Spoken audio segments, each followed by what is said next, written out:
Ya, assalamualaikum warahmatullahi wabarakatuh. Hari ini kita akan mulai mempelajari bagian berikutnya dari sistem gerak, yaitu alat gerak aktif.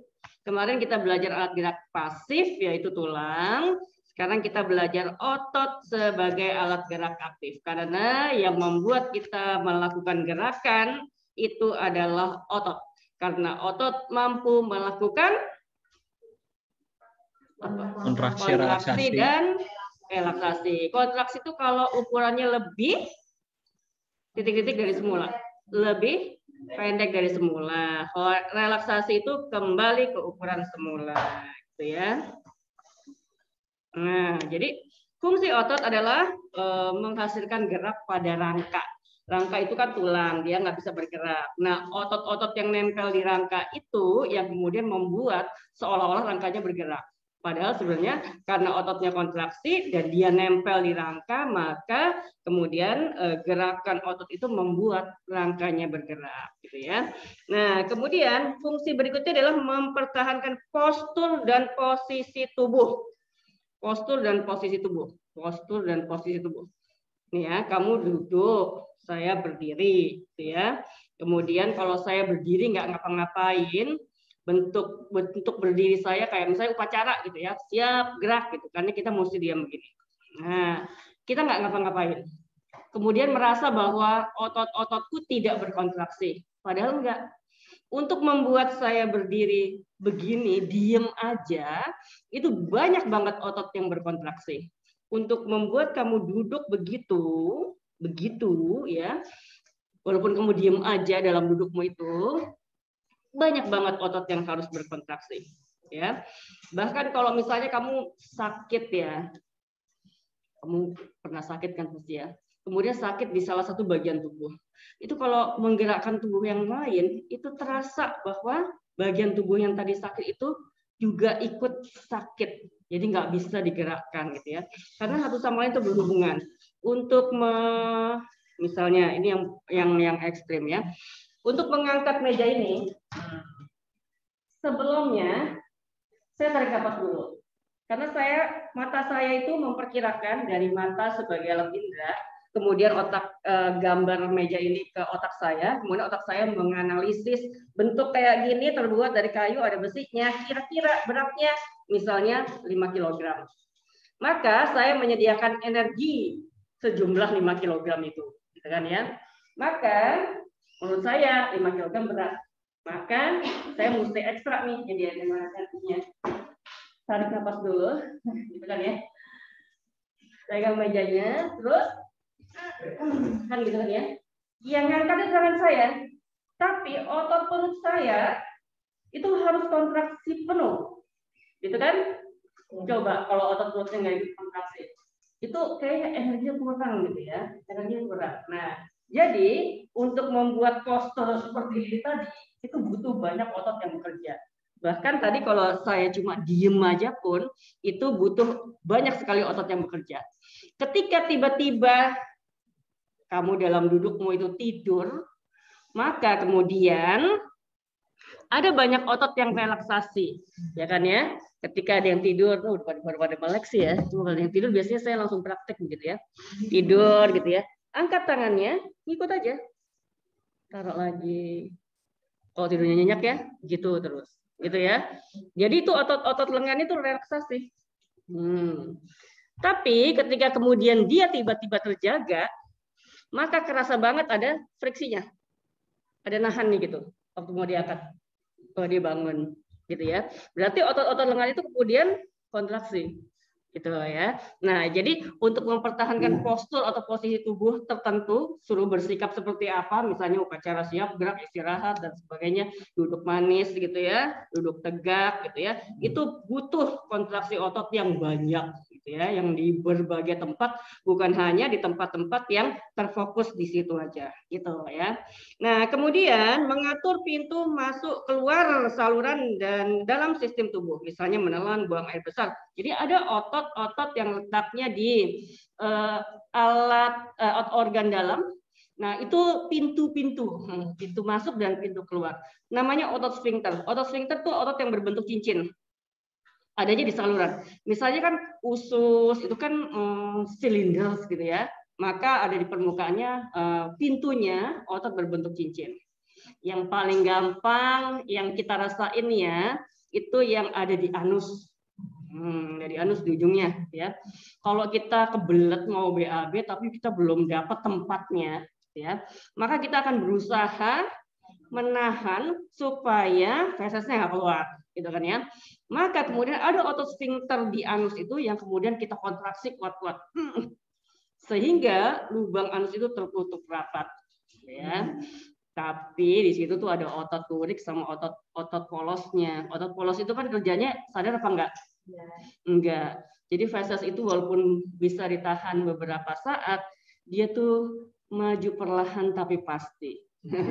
Pada saat ya kekuatan otot sphincter itu akan jebol juga, gitu ya, sehingga kita tidak bisa lagi menahannya.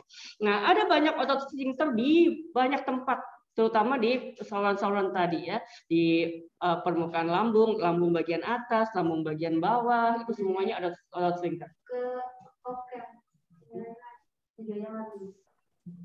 Videonya itu. Iya. Terus diapain?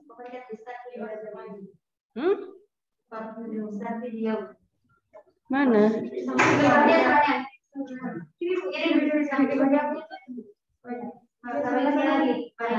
Oh ini. Oh. Maaf ya. Itu kepencet siapa? Saya kepencet.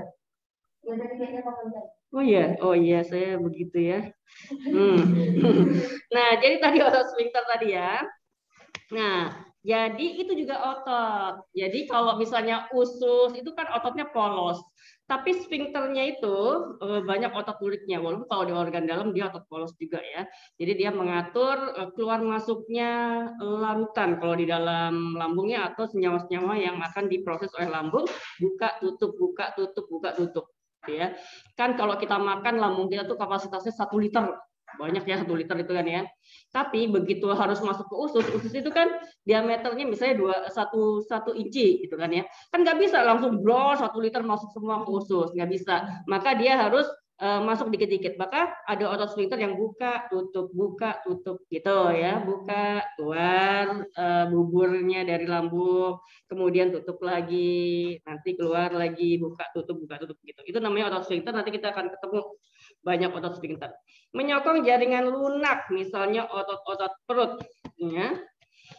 Kemudian kan di dalamnya ini ada usus, sama usus ya, alat-alat pencernaan, kemudian ada alat ekskresi juga ya.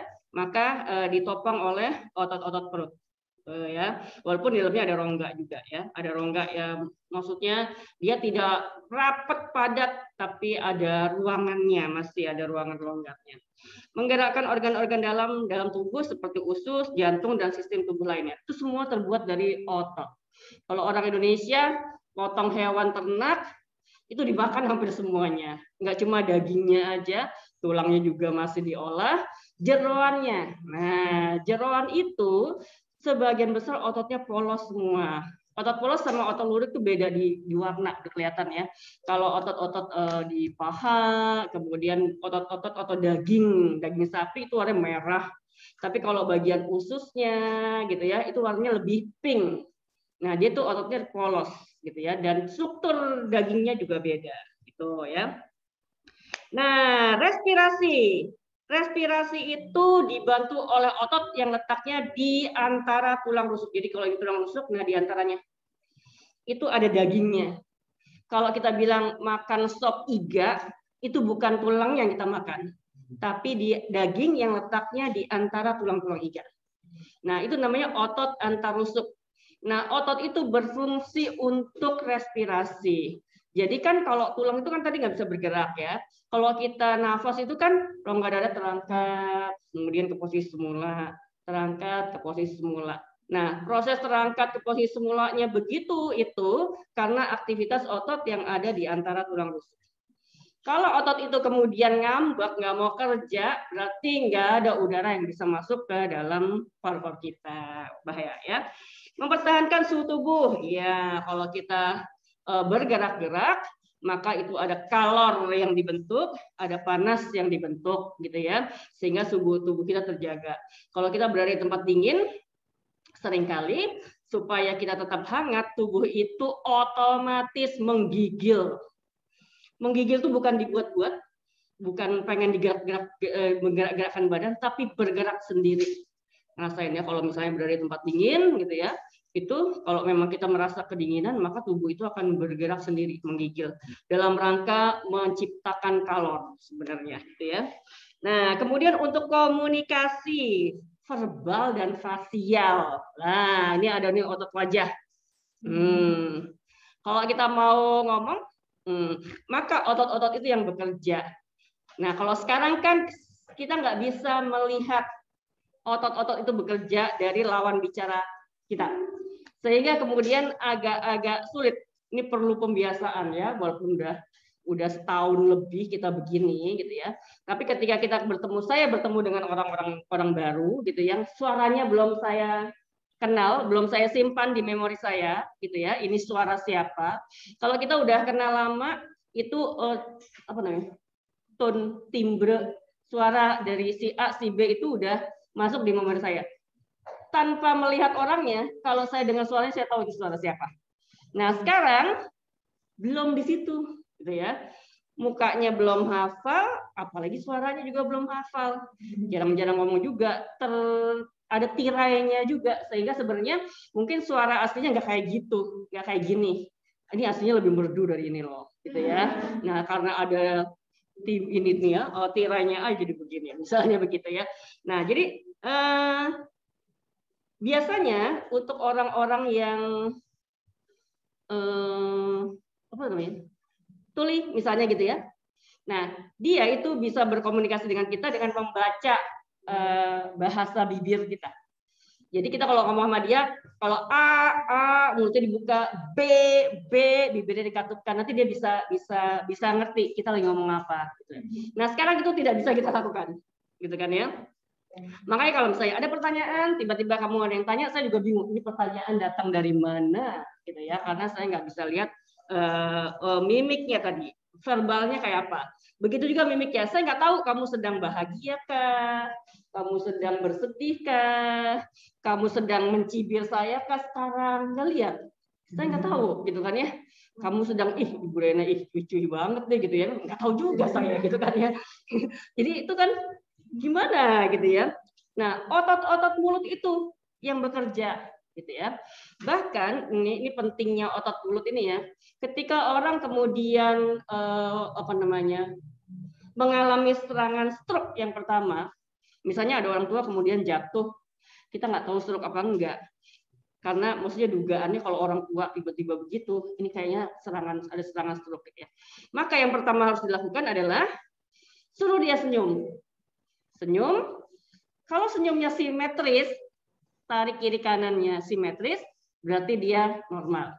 Kalau senyumnya mencong ke satu arah doang, mungkin gejala stroke. Yang kedua adalah suruh dia mengulangi kalimat sederhana kita. Misalnya ini Ibu Budi. Kalau tiba-tiba cadel, tadinya enggak, stroke itu. Nah, jadi penting banget itu otot-otot wajah. Ya, otot wajah sama otot lidah. Karena itu yang biasa diserang pertama kali untuk orang-orang yang kena serangan stroke gitu ya. Nah, kalau udah kayak gitu kan harus dilarikan ke rumah sakit ya, karena berpacu dengan waktu, nggak boleh lebih dari 4 jam. Kalau lebih dari 4 jam nggak ditangani itu akan lebih parah lagi. Gitu ya, biasanya begitu. Nah, itu untuk komunikasi itu juga otot gitu ya. Pompa dan kontrol cairan tubuh. Nah, jantung itu komponen utamanya otot, namanya otot jantung. Dia tugasnya mompa darah, alat pompa. Kayak di rumah kita ada alat pompa air, ya. Pompanya rusak, air nggak mengalir. Pompa jantung rusak, darah nggak mengalir. Padahal bersama aliran darah itu juga dibawa sari makanan dan oksigen lewat semuanya, gitu ya. Maka otot itu menjadi penting adanya, mau polos kek, mau jantung kek, mau lurik kek, semuanya penting gitu ya. Oh, ini loh tanganku ini loh. Suka sono-sono. Ini udah kemarin. Tipe jaringan otot dan karakteristiknya. Ada 600 jenis otot yang berbeda-beda dalam tubuh. Kemarin tulang aja 206 ya, Bu Ines selalu ngafalin kan ya. Sekarang ada 600 yang membentuk garis kontur bentuk luar tubuh. Kalau rangka itu bentuk dalam, bentuk apa ya namanya, pola dasar. Nah, kalau otot itu kan di sebelah luarnya tulang. Nah, dia udah membentuk garis luar tubuh, gitu ya, garis luar tubuh. Nah, nanti ditambahin lagi sama lemak. Nah, jumlah otot itu sama semua manusia. Ada 600 jenis dengan jumlah yang banyak itu ya. Nah, tapi kenapa bentuknya beda-beda? Ada yang konturnya kayak gitar, ada yang kayak gitar Arab, tau nggak gitar Arab? Dung gitu ya. Ada yang lurus aja. Itu pada ada lemaknya. Ya, lemaknya seberapa tebalnya di bawah kulit itu. Gitu. Sama satu juga, otot itu bisa berbeda-beda ukurannya satu orang dengan lain-lainnya karena itu pernah belum ya di bab sebelumnya. Otot itu makin sering kontraksi makin gede. Adera itu, bicepnya seberapa, tricepnya seberapa, bandingin sama punya Arya, punya Haikal, bicepnya, itu seberapa dia? Karena latihan terus dan latihannya teratur. Nah, latihan itu kalau nggak teratur bisa juga gede, tapi gedenya juga nggak teratur. Misalnya betisnya tukang beca, misalnya begitu ya. Kan dia selalu kontraksi tuh di situ kan ya. Nah, bentuk betisnya kemudian gede, tapi tidak seperti bentuk betisnya si Aderai, misalnya begitu ya. Karena latihannya nggak teratur, cuma dipakai kalau ada penumpang aja. Kalau nggak ada penumpang, kakinya diangkat di becaknya, santai-santai. Nggak tahu pakai pemanasan enggak, pakai pendinginan juga enggak, gitu ya. Nah, itu bedanya. Kalau nggak pernah dipakai, maka dia mengecil. Bukan hilang, tapi mengecil, gitu kan ya. Oke. Nah, otot polos, otot lurik, otot jantung saya nggak mau ulang ya, karena udah kan ya di bab sebelumnya ya. Nah, saya lewatin aja ini juga udah. Saya lewatin aja ini, coba tes. Otot jantung kan bentuknya kayak lurik. Ini nih sambung-sambungannya ini nih namanya apa nih? Apa nih? Nah.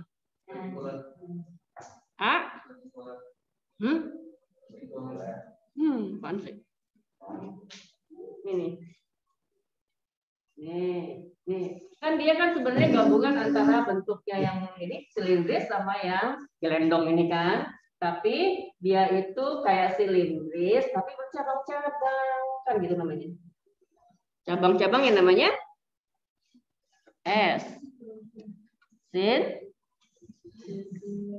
Sincitium atau A. Anastomose. Boleh lupa tuh. Itu dasar banget ya. Oke. Ini siapa nih yang cat-cat nih? Ini kameranya mati. Nah, sekarang kalau kita ngomongin dia sebagai alat gerak aktif, maka yang utama yang kita bicarakan adalah otot lurik. Otot lurik, bentuknya silindris, ada gelap terangnya. Katanya kemarin gelap terangnya tuh karena apa? Ada senyawa apa itu di situ? Bab 3 kemarin. Aktin sama miosin. Iya. Intinya bagaimana? Ada berapa? Banyak di tepi gitu ya. Kerjanya volunteer atau involunteer? Volunteer, dia sadar berarti dia harus ada perintah dari otak dulu ya. Perintah dari otak baru dia kerja. Kalau nggak ada perintah dia nggak kerja gitu ya. Nah, sekarang kita pelajari spesial otot lurik gitu ya. Berasosiasi atau melekat atau dikaitkan ke rangka. Nah, ini meliputi 40% dari berat tubuh. Jadi kalau berat saya 50 kg, maka 40%-nya itu daging saya. Sama deh kalau panitia Idul Adha itu mau memperkirakan ini sapi berarti berapa, nanti dagingnya ada berapa kilo, kemudian bisa dibagi ke berapa orang. Nah, kira-kira ada rumusnya begitu gitu ya. Kemudian secara mikroskopik ada sel-sel silindris panjang, memiliki garis gelap terang, multinuklear tadi udah ya. dikendalikan secara sadar, dikontrol oleh saraf motorik somatik. Saraf motorik. Kan saraf ada yang motorik, ada yang sensorik, ada yang satu lagi neuron motorik, neuron sensorik, neuron penghubung atau asosiasi. Nah, kalau motorik itu yang arah rangsangnya dari mana ke mana? Dari otak ke motorik, nama lainnya apa ya? Nama lainnya lagi. A apa E? Aferen apa eferen? Eferen. Jadi dia menuju ke efektor. Efektor itu yang merespon. Yang merespon itu bisa otot atau kelenjar. Nah, sekarang kita bicarakan adalah neuron motorik eferen yang menuju ke otot. Gitu ya. Nah, maka dia dikendalikan oleh saraf motorik. Ya. Nah, kemudian ada 4 karakter jaringan otot. Yang pertama, eksitabilitas. Kalau ada rangsang, dia meresponnya. Jadi pertama harus ada rangsang dulu, gitu ya. Rangsang ke otak yang menyebabkan otak harus merespon, tubuh harus merespon. Yang merespon adalah otot, karena bisa juga kelenjar. Sekarang kita bicarakan yang otot dulu ya. Kontraktilitas, mampu memendek dan memanjang. Kontraksi dan relaksasi. Ekstensibilitas, mampu meregang jika ditarik saat relaksasi. Apa itu? Kamu kan sekarang misalnya nih, mana ini kan dia lagi ngapa-ngapain gitu ya. Terus saya tarik. Dia meregang. Dalam keadaan tidak sedang kontraksi. Kemudian dia tarik sekolah kalau saya nggak tarik lagi. Gitu ya, itu yang disebut dengan ekstensibilitas. Nah, kalau tadi saya ngangkat meja ini, kan emang saya kontraksi, tricep saya dan banyak lagi otot yang lain, gitu kan ya. Dan emang dia memendek, gitu ya.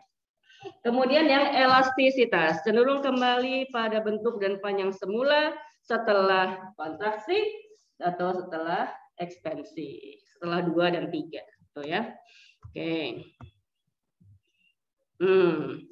Nah, sel otot itu asalnya dari mana? Dari mana sel otot rangka itu?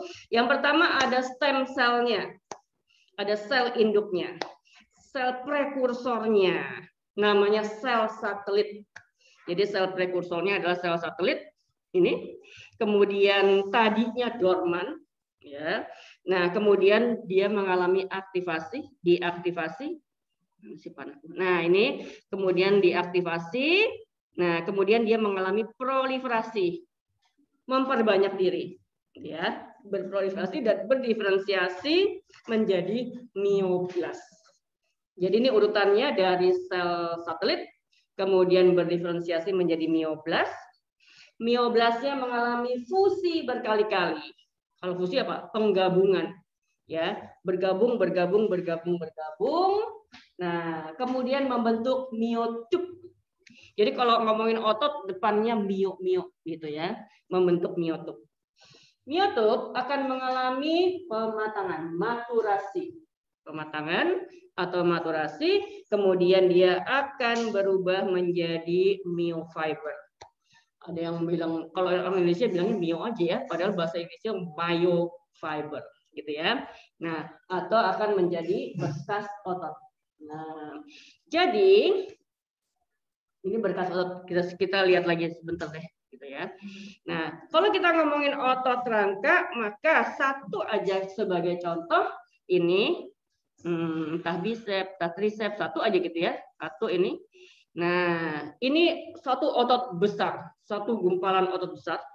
Nah, itu bagian-bagiannya. Kalau ini ngomongin morfologi, kalau morfologi itu bentuk luarnya, gitu ya. Ada bagian kepala. Nah, muskulus kaput itu kepala. Kemudian bagian tengahnya yang menggembung gede ini. Ini bukan ngomongin otot polos yang bentuknya gelendong, bukan. Ini otot gede ini, satu bicep, satu tricep gede gitu ya. Maksudnya makroskopis lah gitu ya. Nah, ini bagian tengahnya juga memang menggembung. Nah, ini namanya ventricle atau orang Indonesia menyebutnya empal otot, empal kayak yang dimakan ya. Ventricle. Nah, kemudian ini bagian ekor caudal, musculus caudal. Tuh ya. Ini kalau dipotong melintang, maka bagian-bagiannya di dalamnya ada berkas-berkas besar yang namanya fascicula. Ini fascicula. Jadi ini ada 2, 3, 4, 5, ada 6 fascicula. Tuh, nanti kita pelajari lebih lanjut ya. Kepala dan ekor merupakan jaringan ikat kuat yang disebut dengan tendon. Ya, ini tendon, ini tendon. Berarti ini tendon, ini tendon. Kalau di tukang daging itu warnanya putih. Tendon gitu ya. Kalau dimasak sampai empuk, dia itu bening, kenyal-kenyal gitu. Ya. Jadi dia bukan sesuatu yang lihat tidak bisa jadi empuk, bukan yang itu gitu ya. Dia bukan ligamen. Dia tendon. Kan beda ya ligamen sama tendon. Kalau ligamen itu adalah penghubung tulang dengan tulang. Gitu kayaknya. Kalau tendon itu penghubung otot dengan tulang. Tuh ya. Nah, kemudian tendon ini adalah tempat melekatnya otot pada tulang. Jadi ini ada tendon, di sini ada tendon, ini ada tendon, ini ada tendon. Ya. Nah, otot melekat pada tulang paling sedikit pada 2 tempat. 2 tempatnya itu adalah origo dan insersio. Apa itu origo? Jangan terbalik ya, ini sering keluar nih kalau ulangan. Origo adalah tendon yang melekat pada tulang yang tidak bergerak atau sedikit bergerak selama kontraksi otot. Jadi kalau dilihat di gambar sini, ini tendon. Nah, ini apa nih? Ini yang depan ya, ini adalah bicep. Ini kan ujungnya 2 nih, B. Bicep itu adalah otot yang bertendon 2, bercabang 2 tendonnya. Mana sih panahku kali lari ya. Nih. Nah, kemudian si tendonnya bicep ini yang atas ini nempel di tulang apa yo? Ini tulang apa nih? Ini apa nih? Nah, ini kan ada humerus. Ini ada humerus, ini ada belikat. Belikat ya? Ini humerus, ini clavicula. Nah, ini kan belikat. Nah, nempelnya di situ kan ya. Nah, kemudian yang satu lagi yang bawah, dia nempelnya di apa tuh? Radius. Ya kan? Yang bawah ini nempelnya di radius. Ini nempelnya di radius. Tuh ya. Kalau bicepnya dikontraksi,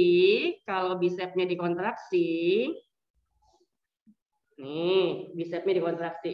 Ini kan tadinya segini nih, bicep nih. Kalau dikontraksi, dia memendek. Nah, kalau dia memendek, lengan bawah ini terangkat. Nah, gitu ya. Nah, ini ada tendon, ini ada tendon. Nah, origonya yang ini apa yang ini? Berdasarkan konsep yang tadi. Origo adalah tendon yang melekat pada tulang yang tidak atau sedikit bergerak selama kontraksi otot. Jadi kalau bicepnya kontraksi, nah, gitu ya. Maka origonya yang atas apa yang bawah? Karena tendon di sini melekat pada tulang yang sedikit aja bergerak. Yang banyak bergerak yang tulang ini. Nah, gitu ya. Berarti tendonnya, insersionya si bicep yang di bawah sini.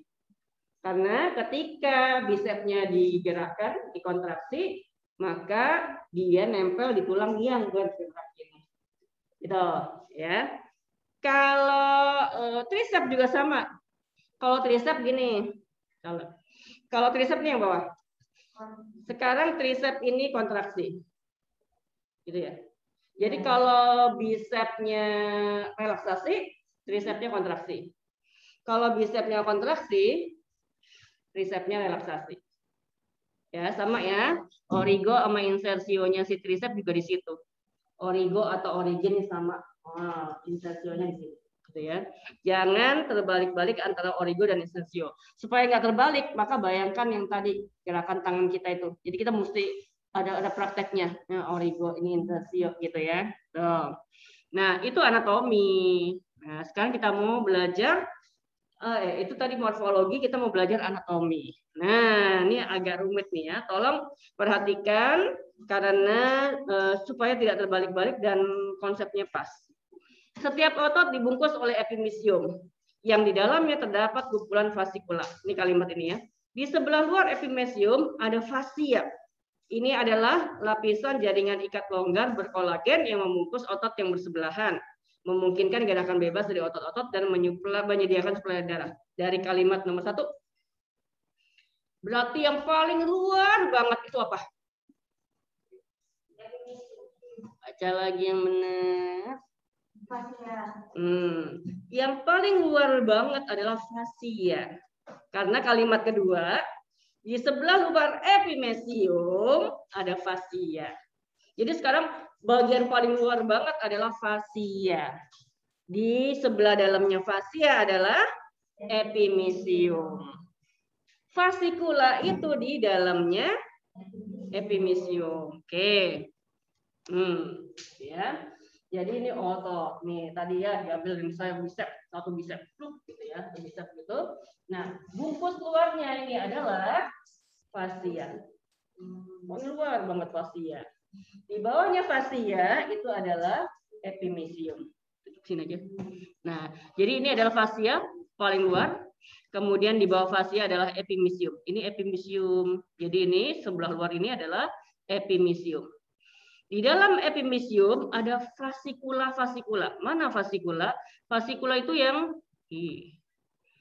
mana panahku? Nah, fasikula ini segini nih. Nah, ini satu fasikula. Satu fasikula.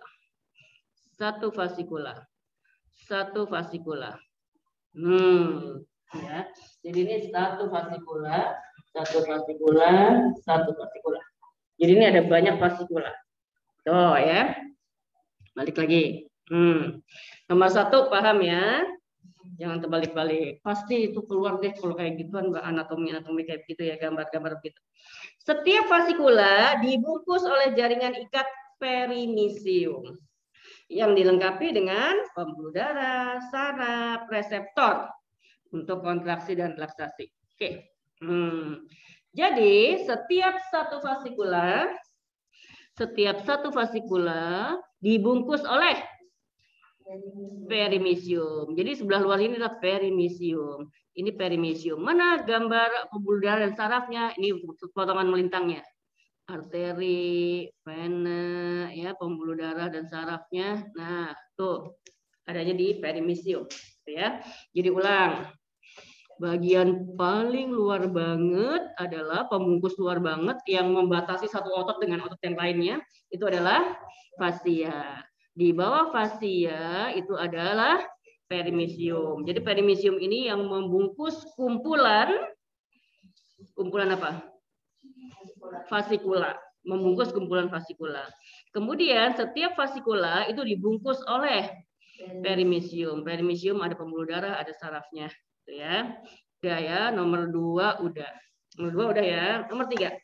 Setiap fasikula terdiri dari unit terkecil yaitu sel otot. Jadi fasikula itu adalah kumpulan sel otot. Sel otot itu sebutannya macam-macam. Ada yang menyebutnya berkas otot, serabut sel otot, muscle fiber. Itu kalau di buku teksnya itu muscle fiber. Ya. Jadi yang ketiga, setiap fasikula terdiri dari sel otot. Ini satu fasikula dikeluarin, tarik keluar. Jadi ini sekarang ini adalah satu fasikula. Terdiri dari sel otot. Ini sel otot. Berarti dikeluarin satu. Ini satu sel otot. Jadi kalau kita nyebut sel otot kan bayangan kita kan dia sel hewan kan ya. Kan kita udah belajar sel hewan. Ada membrannya, ada intinya di tengah, RE, lisosom, badan Golgi, mitokondria kan gitu kan ya. Nah, ini bentuknya aneh. Selnya bentuknya begini. Selnya bentuknya begitu. Adakah bagian organel-organel? Ada. Tapi termodifikasi sedemikian rupa jadi bentuknya begini. Sehingga organel-organel itu punya nama khusus untuk otot. plasmanya namanya beda, RE-nya namanya beda, membrannya namanya beda. Nah, karena bentuknya emang aneh gitu ya. Nah, jadi ini tadi ada satu sel otot dibungkus oleh fasia, kemudian di bawah fasia ada epimisium. Epimisium itu membungkus kumpulan dari fasikula. Setiap fasikula itu dibungkus oleh perimisium. Nah, kalau satu fasikula kita keluarkan, maka ini adalah satu fasikula. Satu fasikula ini kemudian kita gedein yang ini. Berarti kalau ini fasikula, bagian luarnya adalah perimisium, ya kan? Ya. Jadi gambar B ini adalah satu fasikula. Ini ya, ini satu fasikula. Kenapa satu fasikula? Lihat aja itu membrannya. Ini bungkusannya adalah perimisium. Nah, sel otot yang mana? Ini sel otot. Nah, sel otot ini dibungkus oleh endomesium. Sampai nomor berapa kita? Ini ya. Nah, ini ya. Nah, jadi bungkusnya sel otot adalah endomesium. Juga dilengkapi oleh kapiler darah dan serabut saraf yang ukurannya lebih kecil daripada yang ada di perimisium. Karena dia makin dalam, makin dalam, makin dalam. Oke. Nah, jadi sekarang kita angkat satu sel otot. Satu sel otot. Ini dia nih. Satu sel otot. Jadi yang ini ya. Ini. Nah, ini ya. Satu sel otot, ini sel otot, ini juga sama ya. Perimisium, ini satu fasikula. Ini fasikula apa sel otot? Fasikula ya. Nah, satu sel ototnya kita angkat satu ini. Aneh kan bentuknya kayak gini? Karena dia dibungkus oleh endomesium. Tapi kelihatan nukleusnya ada. Kan nukleusnya banyak di tepi. Nah, nukleusnya ada. Panah kutub di mana sih? Kemudian ini ada yang kuning ini sel satelit. Coba kita lihat bagian-bagiannya ya. Di antara endomesium dan membran selaput otot. Jadi endomesium itu bukan membrannya, tapi bungkusan luarnya. Sebagai sel, dia tetap punya membran. Ya, kan dia sel, berarti dia punya membran sel, gitu kan ya. Jadi dia tetap punya membran sel. Ini apa sih bacaannya? Bentar.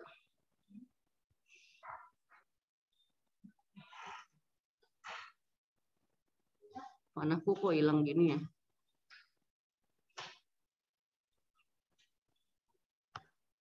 Ini dulu. Ini. Nah, ini ya. Dia punya tetap punya membran sel. Tapi membran selnya namanya sarkolema. Jadi membrannya sarkolema, membran itu ada di bawahnya endomesium. Membrannya ada di bawahnya endomesium. Nah, tadi dibilang bahwa nih, di antara endomesium dan membran sel serabut otot ada sel satelit. Sel satelit itu apaan? Sel prekursor ya, sel induknya, stem selnya gitu. Jadi kalau ada yang rusak, sel satelitnya siap berdiferensiasi gitu ya. Nah kemudian ya untuk perbaikan dan jaringan otot yang rusak. Nah kemudian serabut otot disusun oleh miofibril. Jadi di dalam sel otot itu ada banyak banget miofibril. Yang halus banget 1-2 mikron diameternya. Nah, disinilah yang letak dari protein-protein yang menghidupi, yang membuat sel otot itu kontraksi dan relaksasi. Jadi disitulah di miofibril itulah ada aktin dan miosinnya. Aktin itu filamen tipis. Miosin itu adalah filamen tebal. Jadi kalau diurut-urut itu, ini otot gede, kemudian di dalamnya ada kumpulan fasikula, kemudian di dalam setiap fasikula ada kumpulan sel-sel, di setiap sel ada struktur halusnya yang disebut dengan miofibril. Di dalam miofibril itu ada aktin dan miosin. Tuh ya. Nah, jadi ini adalah sel otot dibungkus sebelah luar oleh endomesium, membrannya ada sarkolema ini, kemudian dia terdiri dari kumpulan miofibril. Jadi ini banyak banget miofibrilnya. Dan setiap miofibril ada filamen tebal dan tipis, ada aktin dan miosin. Biasanya yang tebal itu adalah digambarkan gelap, yang tipis digambarkan terang. Nanti akan ada lagi ini rinciannya.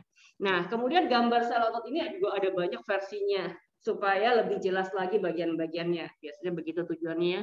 Nah, sekarang kita fokus di sel otot. Berarti kita fokusnya di bagian yang C ini. Ya. Muscle fiber. Ini makin dalam, makin dalam, makin dalam. Kenapa harus sedalam itu? Karena untuk mengetahui bahwa dia itu kontraksi dan relaksasi, yang kerja itu di bagian dalam itu. Jadi kita nggak bisa cuma lihat luarnya doang, gitu ya. Nah, sel otot berbentuk silindris, kok silindris ya? Silindris, diameternya sangat kecil dibandingkan ukuran panjangnya. Jadi dia panjang, tapi kecil diameternya ya. 100 sampai 100 mikron, panjangnya bisa ukuran sampai sentimeter. 1 mili sampai 4 cm, bahkan ada yang sampai 40 cm. Membran selnya terspesialisasi disebut sarkolema. Jadi membran sel otot itu sarkolema. Nah, jadi itu kalau sel yang lain namanya ya membran doang, tapi kalau sel otot namanya sarkolema. Yang pada selang jarak tertentu membentuk invaginasi. Apa sih invaginasi? Ada di situ kata pelekukan. Jadi dia melekuk ke dalam. Nah, melekuk ke dalam menyerupai berkas miofibril disebut dengan tubulus transversal. Kita baca dulu ya, kita nanti ketemu gambar sel otot versi yang lain adalah yang ini. Ini sel otot. Bungkus luarnya namanya apa sih? Bungkus luarnya endomesium. Kalau kita lagi ngomongin sel otot, maka kadang gambar itu endomesiumnya udah nggak ada. Tinggallah membran luarnya yang disebut dengan sarkolema. Maka ini sarkolema. Nah, jadi ini udah sarkolema ya. Nah, tadi ada membran sel yang melekuk-lekuk ke dalam. Melekuk ke dalam itu dia membuat saluran yang namanya tubulus transversal. Yang mana? Yang kuning. Ini yang kuning nih. Ini yang kuning, yang kuning, yang kuning. Ini bulatan-bulatan ini apa namanya tadi? Setiap satu silinder ini namanya apa? Miofibril kan ada di situ. Ya, nah ini adalah tubulus transversal. Oke, baik lagi situ. Jadi itu yang namanya tubulus transversal. Ya, nanti ketemu sering tubulus transversal. Sitoplasmanya namanya beda lagi. Khusus untuk sel otot, sitoplasmanya namanya sarkoplasma. Tadi membrannya dia udah punya nama sendiri, namanya sarkolema. Nah, plasmanya namanya sarkoplasma. Jangan terbalik-balik ya. Oke. Ada apa di dalam sarkoplasmanya? Hampir sama sel yang lainnya. Ada badan Golgi, ada miofibril yang tidak dimiliki yang lainnya. Mioglobin. Mioglobin itu kalau di sel darah hemoglobin. Jadi mioglobin itu juga tugasnya menyimpan dan memindahkan oksigen dari hemoglobin ke sel otot. Nah, karena dia juga harus dapat oksigen kan ya. Kemudian ada mitokondria, bahkan banyak banget mitokondrianya. Mitokondria kan alat respirasi sel. Dia bikin ATP. Nah, untuk kontraksi relaksasi itu butuh ATP banyak, maka mitokondrianya di situ banyak. Nah, satu lagi, retikulum sarkoplasma. Apa itu? Itu adalah sebutan untuk retikulum endoplasmanya sel otot. Jadi ini RE-nya namanya retikulum sarkoplasma. Jadi dia punya nama membran sendiri, punya nama sitoplasma sendiri, punya nama RE sendiri. Ya, jadi RE-nya adalah retikulum sarkoplasma yang bentuknya bermodifikasi sedemikian rupa dan fungsi utamanya adalah menyimpan kalsium. Saya pernah bilang bahwa kalsium itu penting banget dalam tubuh kita karena dia untuk ngerasin tulang, kemudian untuk ini tadi kontraksi otot, juga dia harus ada banyak di darah. Jadi dia ada 3 tempat strategis tubuh kita yang butuh kalsium dalam jumlah cukup, gitu ya.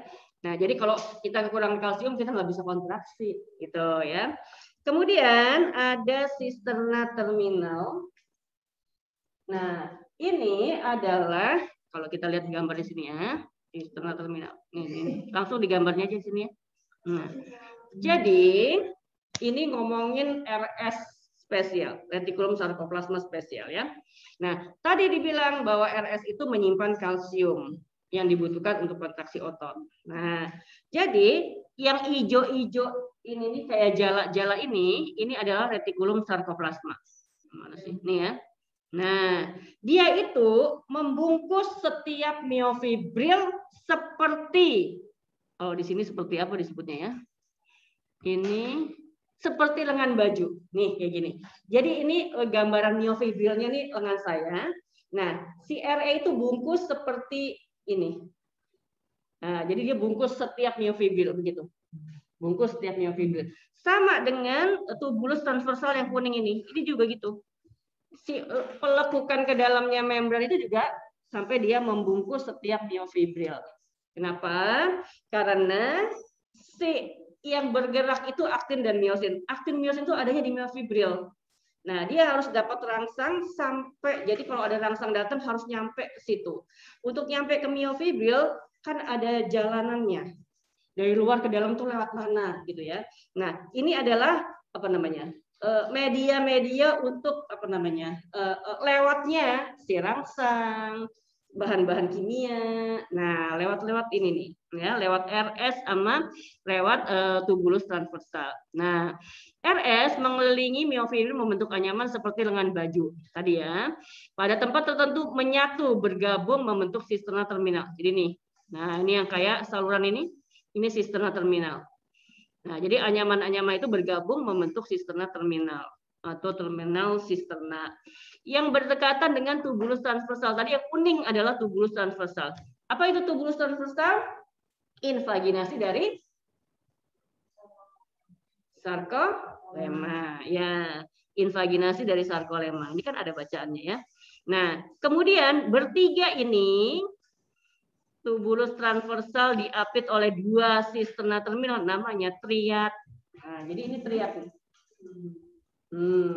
Ini adalah terus apa namanya? Sisterna terminal, yang kuning adalah tubulus transversal.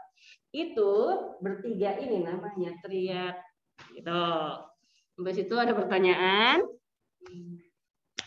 Ini anatominya dipahami dulu ya, diulang-ulang dulu. Kita belum sampai ban A dan ban A pita A dan pita I belum sampai situ ya. Baru tadi retikulum sarkoplasma, tubulus transversal, sisterna terminal, sarkolema gitu ya. Oke. Tinggal dikit lagi. Tubulus transversal. Yang warnanya apa tadi? Kuning. Tadi udah dijelasin ya. Berupa penjuluran atau perpanjangan dari sarkolema berbentuk tubular tabung ke arah dalam sitoplasma ya, membentuk putaran atau loop yang mengitari miofibril sepanjang sel. Jadi dia sejajar dengan si RS-nya tadi gitu ya. Memiliki bagian-bagian yang sama dengan sarkolema dan berisi cairan ekstraseluler. Iya, karena dia asalnya dari sarkolema gitu ya. Berisi cairan ekstraseluler karena dia berbentuk tabung gitu, dalamnya ada cairan ekstraseluler. Jadi dia tuh apa namanya? Perpanjangan dari lingkungan luar gitu ya. Tapi harus masuk sampai ke dalam miofibril gitu ya. Menghantarkan potensial aksi dan menghantarkan impuls ke seluruh sel otot. Tadi katanya otot lurik kalau kerja harus dirangsang dulu. Nah, rangsang itu kan dari luar. Tapi dari luar itu harus dihantarkan ke dalam sampai ke miofibril. Nah, ke dalam sampai ke miofibril itu salurannya diantaranya adalah tubulus transversal. Jadi, kenapa dia harus melakukan sampai ke dalam? Karena dia kayak saluran yang menghantarkan impuls sampai ke miofibril. Gitu ya. Tubulus transversal memungkinkan impuls dapat masuk ke dalam sel dan mengaktifkan sisterna, kemudian retikulum sarkoplasma untuk mengeluarkan kalsium. Jadi kalsium bisa keluar dari RS itu kalau ada impuls. Nah, impulsnya yang bawa adalah melalui si tubulus transversal. Tubulus transversal itu bertetangga dekat sama si apa tadi? Sisterna terminal karena dia ada di triad itu.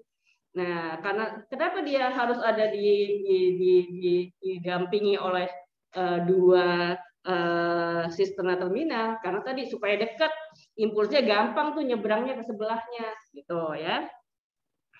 Nah, jadi kalau sisterna terminal itu kemudian kalau impuls itu sampai ke retikulum sarkoplasma, maka retikulum sarkoplasma akan mengeluarkan kalsiumnya ke mana? ke sarkomer. Belum kenal sama sarkomer ya, nanti kenal sama sarkomer.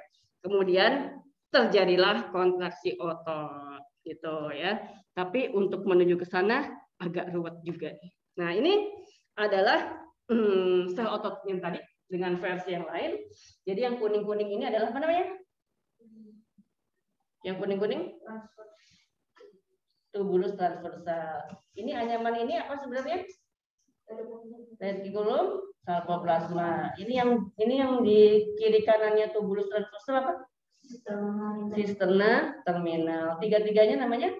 Triad. Nah, sekarang kita baru ke ini, jangan lupa nih ya. Ini ada mitokondrianya ada, ini ada nukleusnya ada karena dia kan sel. Jadi tetap ya organel-organelnya yang penting yang tergambarkan itu yang penting misalnya itu tetap ada. Itu. Nah, sekarang kita tarik satu miofibril. Nih ya. Ini kan satu miofibril. Sorry. Nah, ternyata si miofibril itu kemudian terdiri dari filamen-filamen yang tadi tebal sama tipis tadi. Coba kita lihat. Dalam setiap sel otot atau muscle fiber terdapat banyak miofibril yang membentuk berkas. Setiap miofibril terbuat dari kumpulan miofilamen. Sampai jam berapa sih? Masih lama kan? Nah, setiap miofibril terbuat dari kumpulan miofilamen yang membentuk berkas tipis, aktin, dan miosin yang tebal. Miofilamen diatur berulang dan satu unit pengulangan sepanjang miofibril disebut satu sarkomer. Jadi gini nih. Nah, ini yang dikeluarin namanya apa semuanya? Miofibril. Ya. Kemudian miofibril itu terdiri dari filamen tipis dan tebal. Tipis, tebal. Tipis namanya apa? Aktin, tebal namanya miosin. Nah, dia itu apa namanya? Membuat konfigurasi sedemikian rupa. Ada yang tumpang tindih, ada yang bertautan begini. Nah, kemudian satu unit terkecil dari miofibril itu namanya satu sarkomer. Ini nih. Nah, ini nih. Ini satu sarkomer. Nah, dari aktin tautan aktin berikutnya ini satu sarkomer. Nah, tadi kan sel otot itu panjang, dia sampai 40 cm. Nah, jadi dalam satu yang panjang itu terdiri dari banyak sarkomer. Nih, dan seterusnya. Gitu. Jadi kita pelajari itu dari satu unit kecil yang ini dulu. Kita ambil satu sarkomer, istilahnya begitu ya. Jadi kalau yang di sini digambarkan ini satu sarkomer. Ini satu sarkomer. Ini satu sarkomer. Kemudian gambar tebal tipisnya yang tadinya begini, cuma garis-garis doang begini. Kemudian kita pertegas lagi, di dalamnya ada apaan sih, molekulnya kayak apa, gitu ya. Nah, jadi begitu. Jadi saya ulang ya. Dalam setiap sel otot muscle fiber ada banyak miofibril yang membentuk berkas.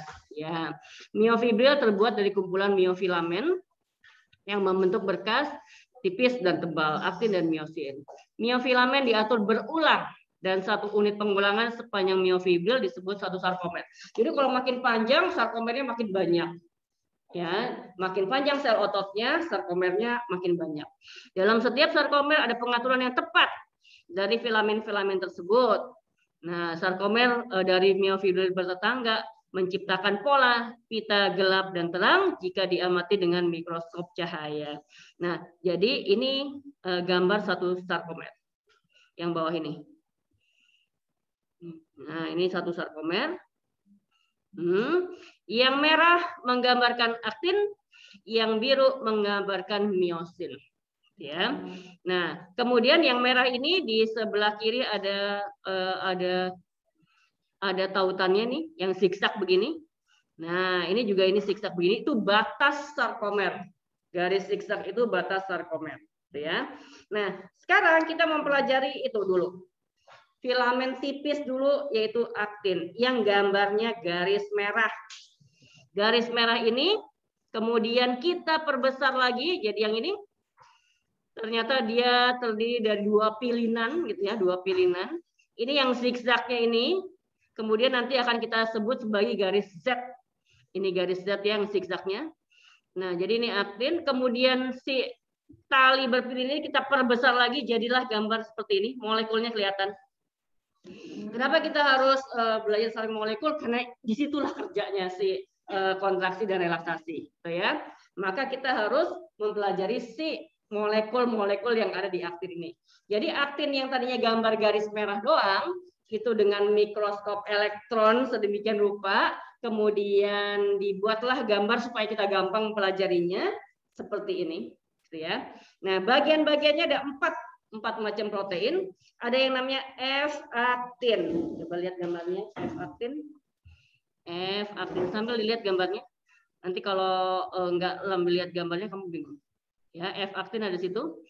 Filamen tipis terdiri dari 2 lilitan rantai linier yang terbentuk dari 300 sampai 400 protein globular G-aktin. Nah, jadi yang mana yang F-aktin? Jadi sekarang bayangkan, saya nggak punya sih, tadi nyari-nyari di rumah tapi saya nggak punya barang ini. Kalung mutiara, ada ya kalung mutiara kan? Ada jendol-jendolnya ya.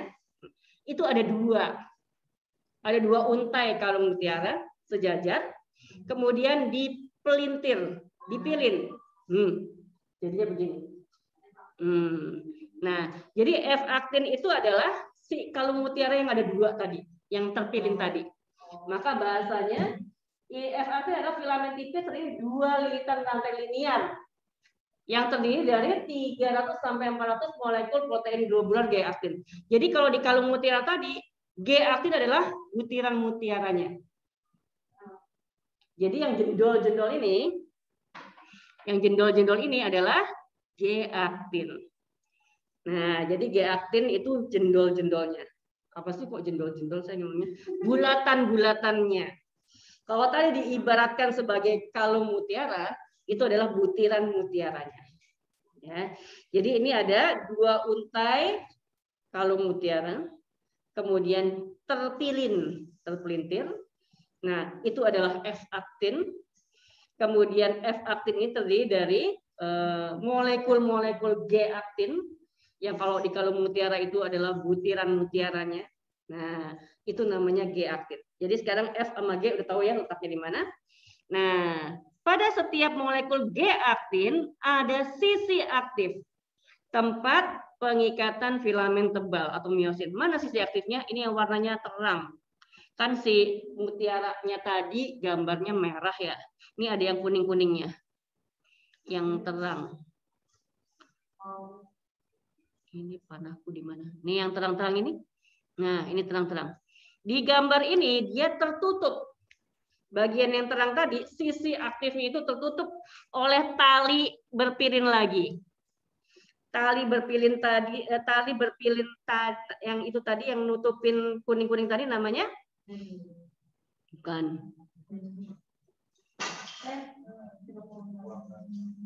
Namanya tropomyosin. Ini tali ini namanya tropomyosin. Lupa tadi satu lagi. Di mana nebulin? Nah, nebulin itu yang ada di tengah-tengah 2 pilinan ini. Ini yang garis lurus ini sebenarnya. Nah, ini nebulin. Jadi kalau tadi ada kalung mutiara 2, itu tengahnya tuh ada talinya namanya nebulin. Itu. Nah, jadi tali yang di tengah-tengah itu namanya nebulin. Protein yang menyatukan 2 protein linear F-aktin. Jadi 2 kalung mutiara tadi tengah-tengahnya ada nebulin. Jadi garis yang di tengah-tengah ini itu namanya nebulin. Ini nebulin tengah-tengah. Bulatan-bulatan ini namanya apa? Bulatannya? G-aktin. Ini yang terang, yang kuning-kuning ini namanya sisi aktifnya G-aktin. Yang sekarang tertutup oleh tali. Tali ini namanya proteinnya tropomyosin. Protein tali ganda yang berpilin atau double strand terhampar sepanjang aktin, mencegah interaksi atau memblokir aktin dan miosin. Jadi kalau sel otot itu mau kontraksi, aktin sama miosin itu harus berhubungan. Kok berhubungan sih? Harus nempel. Nah, nempelnya di mana sih miosin? Nempelnya di sisi aktifnya aktin. Kalau kayak gini, sisi aktifnya kan ditutupin sama tropomyosin. Nggak bisa kan? Nah, jadi si miosin nggak bisa nempel di aktin. Kalau posisinya begini, apa tadi, miosin tidak bisa nempel di aktin kalau posisi yang seperti gambar ini. Maka kalau mau kontraksi, tropomiosinnya diusir dulu dari sisi aktif aktin. Logikanya begitu. Ya, maka kalau mau kontraksi, tropomiosinnya diusir dulu dari sisi aktifnya aktin supaya miosin bisa nempel di sisi aktifnya aktin, gitu ya. Nah, oke. Nah, jadi kalau sekarang posisi gambarnya seperti ini, maka ini aktinnya terblokir oleh tropomiosin, jadi nggak bisa kontraksi, ya. Udah gitu, supaya si tropomiosinnya ini bisa memblokir dengan tenang, maka ada protein globular yang kayak kancing ini. Nih. Itu namanya troponin. Nah, jadi troponin itu yang kancingnya si tropomiosin supaya tropomiosin tetap berada di sisi aktif aktin. Nah, ini adalah troponin. Protein globular mengikat tropomiosin pada G-aktin. Dikendalikan oleh ion kalsium. Jadi troponin ini punya daya ikat kuat terhadap kalsium. Tuh. Kalau ada kalsium, dia akan mengikat kalsium. Gitu ya. Nah, jadi supaya bisa kontraksi, supaya miosin bisa nempel di aktin, maka tropomiosinnya diusir dulu dari sisi aktifnya. Gimana caranya? Nah, ini adalah inisiasi awal dari kontraksi otot. Jadi kalau mau kontraksi awalnya harus gimana gitu ya. Yang pertama, kalsium berikatan dengan reseptor pada molekul troponin. Jadi kalsium harus berikatan di sini dulu. Nah, kalau kalsium udah nempel, maka ikatan troponin dan tropomiosin berubah, troposinnya geser. Sisi aktifnya terbuka. Kalau sisi aktifnya terbuka, miosinnya bisa nempel. Gitu. Kalsiumnya asalnya dari mana ya ini? Ayo. Kalsiumnya tadinya ada di mana? Retikulum sarkoplasma. Jadi kalau di retikulum sarkoplasma kan tadi yang di jala-jala warna hijau-hijau tadi kan tuh ya, itu keluar dari situ. Keluar dari situ. Nah, sehingga kemudian dia berikatan dengan troponin. Kalsiumnya berikatan dengan troponin sehingga tropomiosinnya bergeser. Jadi kancingnya dibuka. Kancingnya dibuka. Kalau ada kalsium masuk sini nempel, maka kancingnya dibuka sehingga tropomiosinnya bergeser, maka sisi aktifnya terbuka. Gitu ya. Nah, itu aktin. Ada pertanyaan aktin? Nggak ada. Protein globular itu protein besar. Kan dia gede. Nah, mengandung. Nah, sekarang yang tebal. Yang tadi digambarkan sebagai garis biru. Nah, ini digambarkan sebagai garis biru doang. Yang garis merah tipis aja bentuknya begitu, apalagi yang tebal garis biru nih ya. Nah, subunit miosin ada sekitar 500 molekul yang tersusun berpilin melingkar. Jadi ini main pelintir-pelintiran gitu ya, bentuknya terpilin begitu ya. Setiap unit miosin terdiri dari 2 utas tali terpilin juga. Ada kepalanya. 2 utas tali terpilin ada kepalanya. Nah, jadi ada ekor, ada kepala. Ekornya mengikat molekul miosin yang lainnya. Kepalanya ada 2 subunit protein gede lagi, globular lagi. Kepalanya itu fleksibel, menghadap ke arah luar, seputaran filamen kecuali bagian tengah atau pusatnya. Selama kontraksi, setiap kepala miosin berinteraksi dengan filamen aktin terdekat, membentuk jembatan lintasan namanya cross bridges. Porosnya memproduksi gerakan. Bingung kan bentuknya kayak apa? Nah, itu dia. 2 tali terpilin, jadi ada 2 tali kepelintir, ujungnya ada kepala, juga 2 karena talinya 2. Jadi masing-masing tali ada kepalanya gitu ya. Nah, jadi ada kepalanya. Kemudian dia itu berjejer menghadap keluar kepalanya, 500 tadi berjejer. Sehingga jadi tebal. Jadi garis biru tadi yang ini. Nih. Nah, garis biru tadi yang sekarang tebal begini, digedein lagi kayak begini. Jadi kayak apa ya? Kayak stick golf. Berjajar ada banyak, kepalanya menghadap keluar semua, tapi berjajarnya tuh nggak sama tingginya, gitu ya, nggak sama tingginya. Jadi tingginya lain-lain. Jadi kepalanya tuh kayak nongol semuanya di hampir semua permukaan, gitu ya. Kayak yang gambar biru ini. Nih, begini ya. Ini mana panah? Nih yang gambar biru ini. Jadi garis biru ini bentuknya kayak gini. Nih, atau versi yang lain begini, versi yang lain begini juga. Nah, kepala-kepala ini kalau mau kontraksi nempelnya di sisi aktif aktin yang tadi ketutupan sama tropomiosin, gitu ya. Nah, jadi si kepala-kepala ini harus nempel tuk. Nah, di sisi aktifnya aktin. Kalau dia nempel begitu, udah nempel jadi gini. Nih, jadi ini ya, ini miosin dengan kepalanya, kemudian ini aktin, dia gini. Nah, jadi ini kepalanya tuh fleksibel. Tadi kan disebutnya begitu. Nah, jadi kepala 2 subunit protein globular bersifat fleksibel, menghadap ke arah luar seputaran filamen kecuali bagian tengahnya. Oke. Selama kontraksi, setiap kepala miosin berinteraksi dengan filamen aktin. Tek. Nah, ini yang kalau dia udah tek begini nempel, ini yang disebut dengan jembatan lintasan, cross bridges ini. Nah, kemudian memproduksi gerakan. Gimana ya? Jadi kan aktin kiri kanan, kemudian ini miosin di bawahnya. Jadi ini gini nih. Kalau dari sebelah sini gini. Jadi dia gini. Ini ada aktinnya.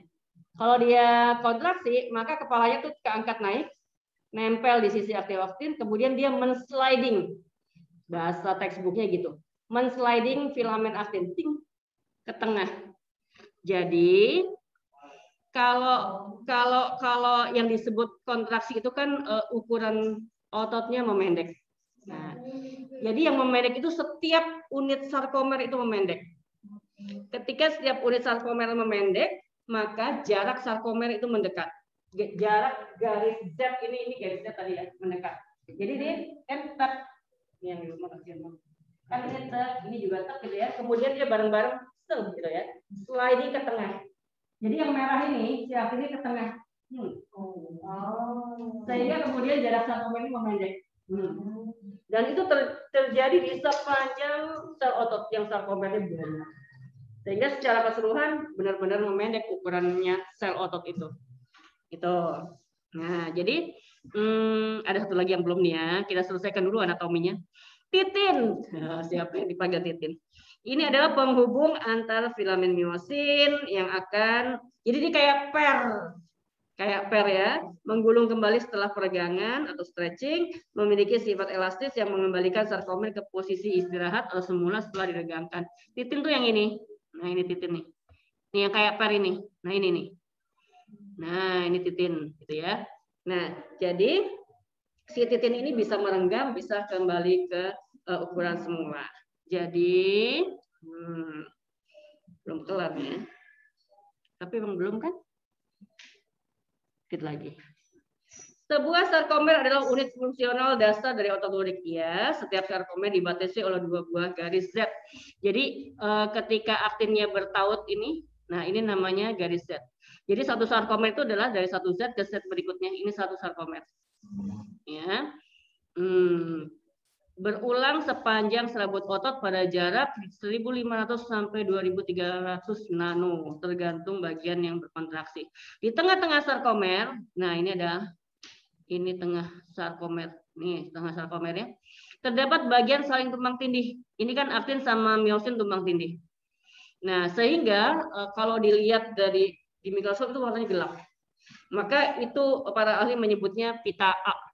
Jadi ini bagian tengahnya ini kemudian gelap. Walaupun sebenarnya ini gelap, ini agak abu-abu tengahnya, kemudian gelap lagi. Tapi kemudian ya disebut gelap aja gitu ya. Itu namanya pita A. Jadi pita A dari tempat bertaut ke tempat bertaut sebelumnya. Jadi tumpang tindih, area tumpang tindih. A itu singkatan dari anisotropik gelap. Tepat di tengah-tengah pita A ada bagian yang hanya terdiri dari filamen tebal aja. Ini kan? Nih bagian ini. Nah, ini namanya zona H. Ini yang tebal doang, miosin doang. Di tengah-tengah zona H ada garis M. Garis M juga miosin doang. Gitu ya.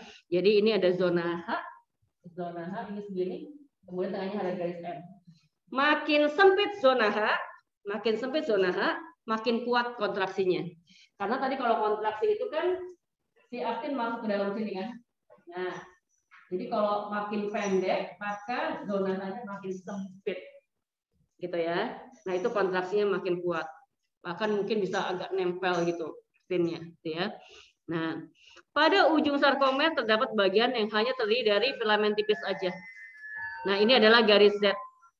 Nah, ini area ini yang terang ini namanya pita I.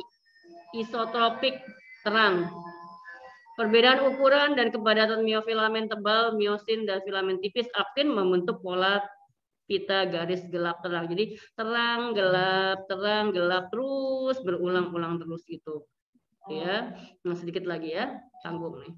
Nah, jadi ini gambaran satu sarkomer. Ini satu sarkomer segini.